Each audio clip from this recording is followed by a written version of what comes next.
Hello students, how are you? Welcome to Standard 7th, Semester 2, Hindi, chapter number 13, तूफानों की ओर, जिनके कवि है शिव मंगल सिंह, जिनको हम सुमन के नाम से जानते हैं, जिनका जन्म 5 अगस्त 1915 को ग्राम जगरपुर जिला उन्नाव में हुआ था। सुमन जी बाल्यावस्था में ही ग्वालियर चले गए। आगे की उनकी शिक्षा वहीं संपन्न हुई। 1940 में उन्होंने काशी हिंदू विश्वविद्यालय से हिंदी में एमए तथा डी फिल की उपाधि प्राप्त की। इसी विश्वविद्यालय से उन्हें गीति काव्य विषय पर डी लिट की उपाधि प्रदान की गई।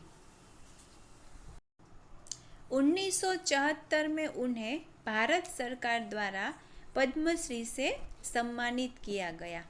उनकी प्रसिद्ध रचनाओं में है हिल्लोल, जीवन के गान, युग का मोल, प्रलय सृजन, विश्व बदलता ही गया, विंध्य हिमाचल, वाणी की व्यथा, पर आंखें भरी ही नहीं, कटे अंगूठों की बदनवारे आदि उनकी प्रसिद्ध रचनाएं। प्रस्तुत कविता में कवि ने सदा संघर्षरत रहकर अपने लक्ष्य की ओर बढ़ने की प्रेरणा दी है।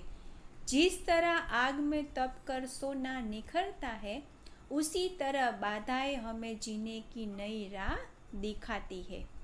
आगे बढ़ने के लिए हमारे इरादों को मजबूत बनाती है।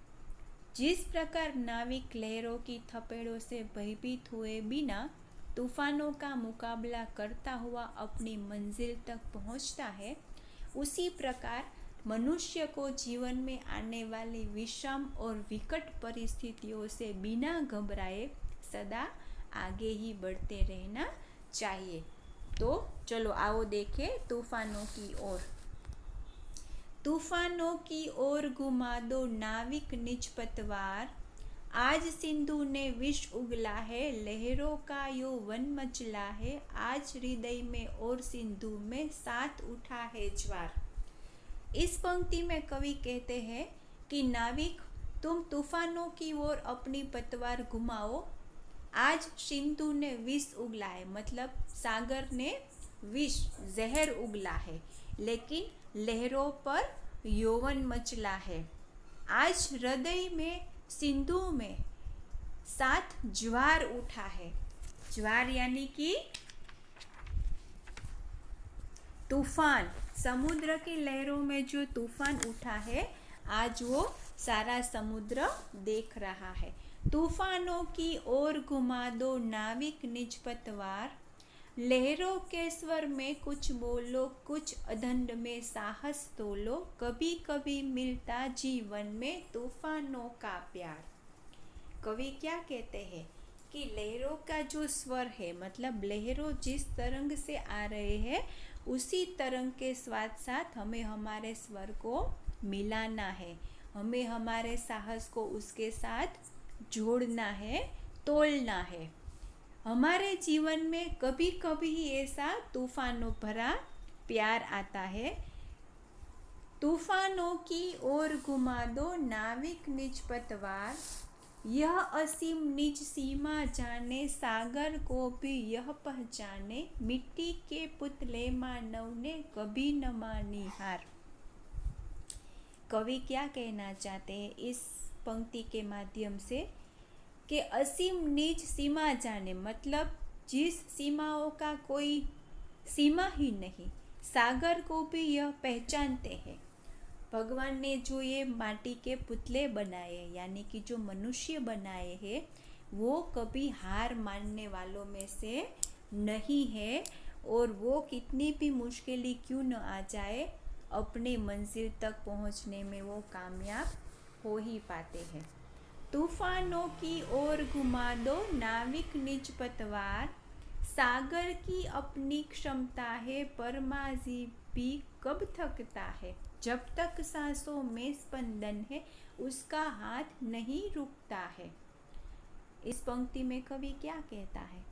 सागर की भी अपनी क्षमता मतलब उसकी भी अपनी ताकत होती है, पर माझी कभी नहीं थकता है। सागर अपनी कितनी भी ताकत लगा ले, अपनी जितनी भी क्षमता है उस क्षमता से माझी को थकाने की कोशिश करे, लेकिन माझी है वो कभी नहीं थकता। माझी मतलब नाव चलाने वाला। जब तक सांसों में स्पंदन है, कि जब तक सांसों में सांस है उसका हाथ कभी नहीं रुकता है। इसके ही बल पर कर डाले सातों सागर पार, तूफानों की ओर घुमा दो नाविक निज पतवार।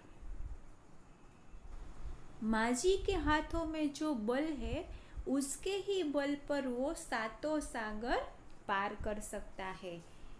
तूफानों की ओर घुमा दो नाविक निज पतवार।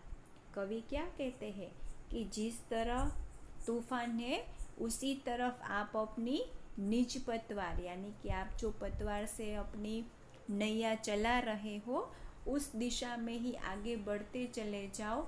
आपके जीवन में कितनी भी विषम और विकट परिस्थितियाँ आए फिर भी हमें हमारी मंजिल को प्राप्त करते ही जाना है, कि बीच रास्ते में नहीं रुकना है, हमें हार नहीं माननी है। तो इस कविता के माध्यम से कवि तूफानों की ओर, मतलब हमें तूफानों से कभी नहीं डरना चाहिए और तूफानों की ओर हमें हमारी मंजिल तक जाना है। रास्ते में कोई भी रुकावट क्यों ना आए, कोई भी मुश्किलें क्यों ना आए, लेकिन हमें हमारी मंजिल तक पहुंचना है और सारे तूफानों को पार करके हमारी मंजिल को प्राप्त करना है। तो स्टूडेंट, आज हमारी ये तूफानों की ओर कविता यहीं समाप्त होती है। नेक्स्ट वीडियो लेक्चर में मिलेंगे, तब तक के लिए bye. Thank you very much.